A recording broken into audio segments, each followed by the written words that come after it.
Harv Aronson of the Total Sports Recall podcast here to share a winning strategy for Father's Day from our partners at Sterling Roastery. If your dad treats his morning coffee like a pregame ritual, you need to introduce him to the Sterling Roastery lineup.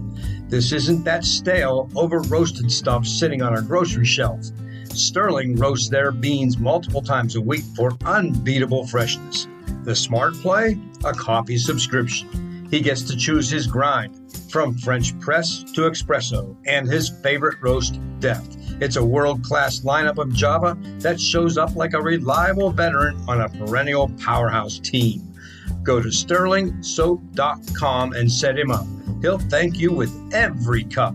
That's STIRLING soap.com. This podcast is part of the Sports History Network, your headquarters for the yesteryear of your favorite sport. You can learn more at sportshistorynetwork.com.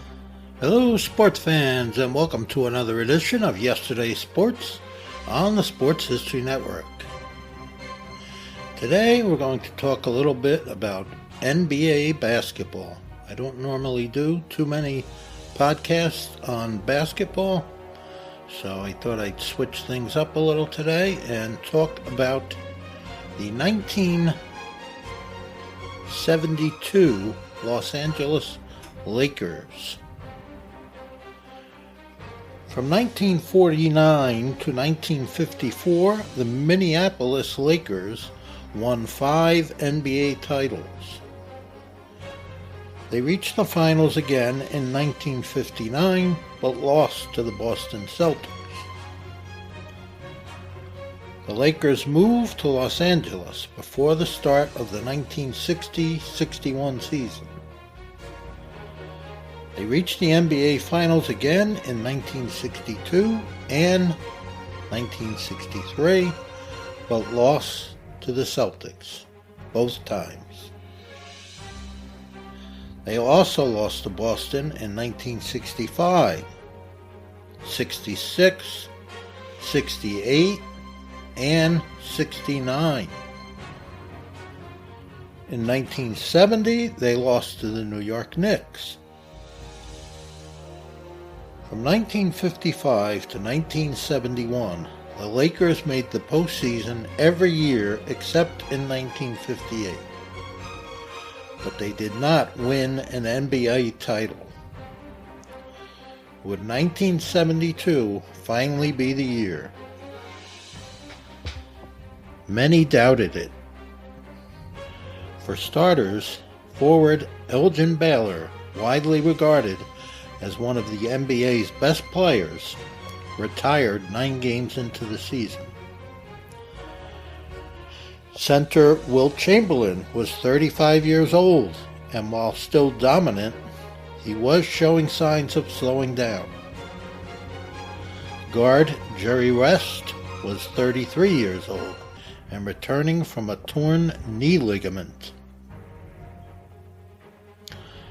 Before the start of the season, Bill Sharman, a former Celtics player, was named head coach. The starting lineup featured Chamberlain at center, West and Gail Goodrich at guard, and Jim McMillan and Happy Hairston at forward. The season began on October 15, 1971. The Lakers won their first 4 games, but lost 3 of the next 5. After a 4-day break, the Lakers began the longest winning streak in professional sports history. From November 5th to January 7th, the team won 33 straight games. The winning streak finally ended on January 9th. The Lakers cooled off a bit, but still won 30 of their next 40 games, finishing the regular season with a 69-13 record. To this day, only 2 teams in the NBA history have surpassed that mark. Gail Goodrich led the team in scoring with 25.9 points per game. Jerry West was a close second with 25.8 points per game. West also led the team in assists with 9.7 per game. Wilt Chamberlain, the team's oldest player, appeared in all 82 games and led the team in rebounds with 19.2 per game. Bill Sharman won Coach of the Year award. Chamberlain, West, and Goodrich made the All-Star team, and West was voted MVP of that game. The Lakers would face the Chicago Bulls in the playoffs and had no trouble, sweeping the Bulls in 4 games. Next up for LA was the defending NBA champion Milwaukee Bucks. The Bucks were the team that ended the Lakers' 33-game winning streak. Milwaukee won Game 1 easily, 93-72. And who could blame Lakers fans for thinking, here we go again? But LA came back to win Games 2 and 3 before getting beaten up in Game 4, 114-88.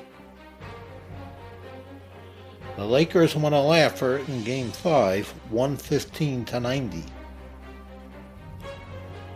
After 3 full quarters, the Bucks led 77-72 in Game 6. But the Lakers rallied in the final quarter to win 104-100 and take the series 4-2. The Lakers were on their way for their 14th NBA Finals.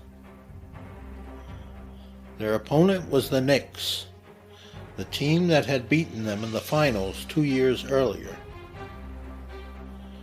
With Willis Reed out of Game 1 due to an injury, the Lakers were heavily favored to win.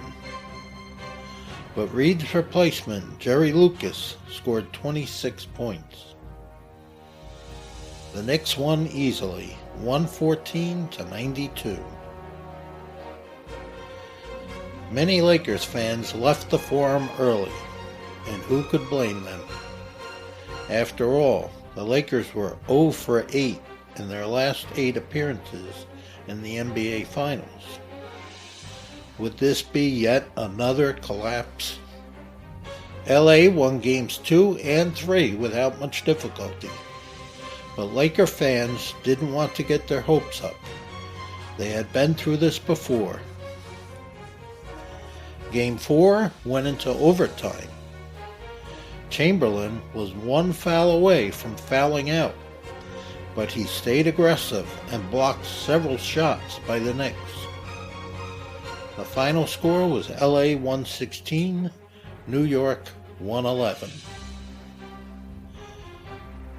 Game 5 was tied 53-53 at halftime, but the Lakers dominated the second half. The final score was LA 114, New York 100. After 17 years of frustration, the Lakers were the NBA champions. Wilt Chamberlain won the series MVP. The Lakers faced the Knicks in the finals again the following season, but lost. Since then, the Lakers have won an incredible 11 NBA titles. That will conclude our podcast for today. I hope that you enjoyed it. Thank you, and God bless. This podcast is part of the Sports History Network, your headquarters for the yesteryear of your favorite sport. You can learn more at sportshistorynetwork.com. Hi everyone, there's a new podcast in town, Statman and Robin. We are the dynamic duo of Baltimore sports history. We have lots of stories to tell about the great and not so great teams and players in Baltimore's rich sports history, and some of the more obscure ones too. We grew up together with these teams and players, and we'll add our experiences to these great stories. Yep, we were there for a lot of them. Join us here on the Sports History Network.